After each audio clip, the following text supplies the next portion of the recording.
ഇനി ആരോഗ്യമുള്ള പല്ലുകൾക്കായി doctor ദിനക്സ് family dental clinic തന്നെ ചൂസ് ചെയ്യും. കൂടുതൽ വിവരങ്ങൾക്കായി കോൺടാക്ട് 6238355070.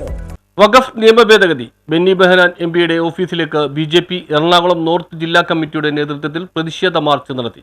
വഖഫ് നിയമ ഭേദഗതിക്കെതിരെ നിലകൊള്ളുന്ന എംപിമാരുടെ നിലപാടിനെതിരെ ബിജെപി നടത്തുന്ന പ്രതിഷേധ മാർച്ചിന്റെ ഭാഗമായി ബിജെപി എറണാകുളം നോർത്ത് ജില്ലാ കമ്മിറ്റിയുടെ നേതൃത്വത്തിൽ UDF എംപി ബെന്നി ബെഹനാന്റെ ഓഫീസിലേക്ക് പ്രതിഷേധ മാർച്ച് നടത്തി. LF ജംഗ്ഷനിൽ നിന്നും തുടങ്ങിയ മാർച്ച് നായത്തോട് കവലയിൽ പോലീസ് ബാരിക്കേഡ് വെച്ച് തടഞ്ഞു. മാർച്ച് ബിജെപി സംസ്ഥാന സെക്രട്ടറി രേണു സുരേഷ് ഉദ്ഘാടനം ചെയ്തു. ബിജെപി എറണാകുളം നോർത്ത് ജില്ലാ പ്രസിഡന്റ് MA ബ്രഹ്മരാജ് അധ്യക്ഷനായി. ബിജെപി ദേശീയ കൌൺസിൽ അംഗം PM Velayudhan, VK Basit Kumar, Shaji Moothedan, Sethuraj Desam, Ullas Kumar, KS Udayakumar, BJP ന്യൂനപക്ഷ നേതാക്കളായ Devachan Padayattil, Jason Pulluvazhi, Sheeja Satheesh, Lisha Rajesh, Rahul Parakkadavu, Rakesh PR, Midhun Chemmanganad, N Manoj, Senthil Kumar, Anilkumar, Pramod Kalamassery തുടങ്ങിയവർ സംസാരിച്ചു. ഇവിടത്തെ ഇടതു വലതു വിഭാഗങ്ങളിൽപ്പെട്ട ആ രീതിയിൽ പ്രവർത്തിക്കുന്ന ആളുകൾ, അതിൽ മുസ്ലിം സഹോദരങ്ങളുണ്ട്.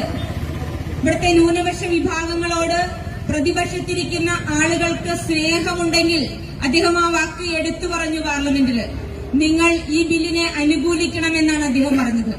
അതിനർത്ഥം മുഴുവൻ ജനങ്ങളെയും തെറ്റിദ്ധരിപ്പിച്ചുകൊണ്ട് അല്ലെങ്കിൽ മറ്റൊരു രീതിയിൽ അവരെ ഇല്ലായ്മ ചെയ്തുകൊണ്ട് ഈ ബില്ലിന്റെ പേരിൽ രാജ്യത്തെ നശിപ്പിക്കാം എന്ന് വിചാരിച്ചാൽ അത് കണ്ണുകെട്ടി നോക്കിയിരിക്കാൻ കേന്ദ്ര സർക്കാർ തയ്യാറല്ല.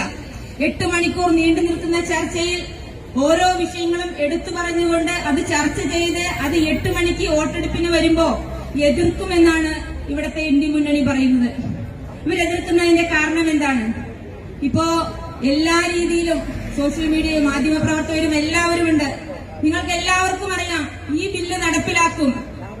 ഇത് കേന്ദ്ര സർക്കാർ ഒരു തീരുമാനം എടുത്തിട്ടുണ്ടെങ്കിൽ അത് ഈ രാജ്യത്തിലെ മുഴുവൻ ആളുകൾക്കും, സമസ്ത വിഭാഗങ്ങളിൽപ്പെട്ട ആളുകൾക്കും, അത് ന്യൂനപക്ഷമെന്നോ പട്ടികജാതിയെന്നോ സാധാരണക്കാരെന്നോ ഒരു വിവേചനവും ഇല്ലാതെ ഏകമായിട്ടൊരു തീരുമാനം എടുത്തു. News bureau, Ernakulam.